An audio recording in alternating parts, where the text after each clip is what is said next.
Hollywood has produced several films about pandemics. Now the business itself is going through one, and the disruption is severe. Production has come to a standstill. The big summer movie season is in doubt, and some major motion pictures are skipping theaters and opening directly in our homes.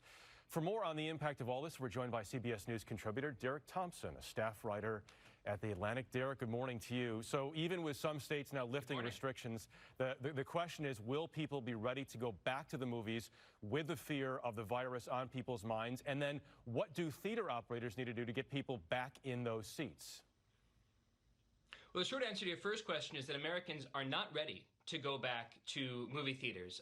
In a recent Morning Consult poll that found that 69% of Americans said that they are extremely unlikely or somewhat unlikely to go back to movie theaters. So you have basically 7 out of 10 people who would go to the theaters essentially saying, I wouldn't do it right now, even if the theaters were open.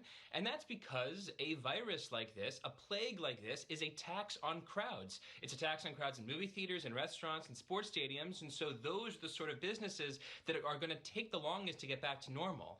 When it comes to, what can the movie theaters do? Well, I think there's sort of 2 answers to that question. One answer is that they can't really do much unless we get a hold on the disease itself. They need to hope that Americans get healthier, that the hospitals begin to to stop being so full, and that we need to have some antiviral drugs that can bring this under wraps. But at the same time, I think what they're talking about is something like chessboard seating, if you can imagine that, kind of zigzag seating, so you don't have people clustering inside the movie theater. Instead, you say, we're going to fill it to 25%, 50% capacity, and we're going to sit people in zigzags so that no one is in their is in the breath line of somebody else. Those are the sort of measures you could imagine coming back to movie theaters the next few months. Interesting. Also, now the studios, of course, Derek, in a major bind. Reopening Hollywood is going to be incredibly complicated. It's not just that one-sided issue or an easy fix. Warner Brothers, for example, is now firmly sticking with this July 17th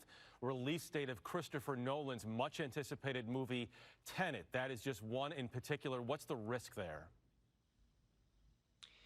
Well, the risk is fairly straightforward. It's that July 17th will come and Americans will still not want to go to movie theaters. I think the strategic thinking on Warner Brothers' part is we have this movie from Christopher Nolan, who is the ambassador of the cinematic experience in a movie theater. Maybe we'll get lucky. Maybe Americans will feel healthy. Maybe there'll be weather effects that reduce the R0 or reproducibility of this disease over the summer so that it'll have a little bit of a slowdown in terms of its transmission. And so more Americans might be able to feel like they can go out to movie theaters in July, and then we'll own July and August from a movie theater perspective because Tenet will be the only game in town. So rather than go to the movie theaters to see one of 17 shows, people will basically be going to the Tenet theater. They'll be going to see one movie. I think that's the bet that they're making, that they can monopolize that little window of time this summer when the transmissibility of the disease will enter a little bit of a fallow period.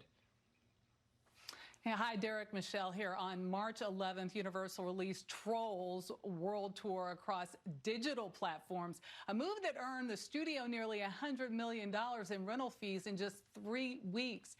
Has this forced Hollywood to re-examine their distribution model? I think there's a lot of things right now that are forcing Hollywood to re-examine the distribution model, and most of it isn't something that they recognized in the last week. It's accelerating trends that pre-existed the pandemic. People understood that Americans were buying fewer tickets to movie theaters. They understood they were spending more time watching stuff at home, and so you saw this explosion of streaming opportunities and of rental and buying opportunities just like this. I do think that the experience of Trolls and some other movies might encourage movie studios to sort of pull forward the future even faster. They'll say, okay, we're looking at this movie theater business, which has for a century been the cornerstone of our business, but it won't be the cornerstone for the next century. So how do we find ways to get our best stuff to people where they live? And that's on their couch right now. A lot of movies I was looking forward to seeing. I'm just going to have to wait. Derek Thompson, thank you.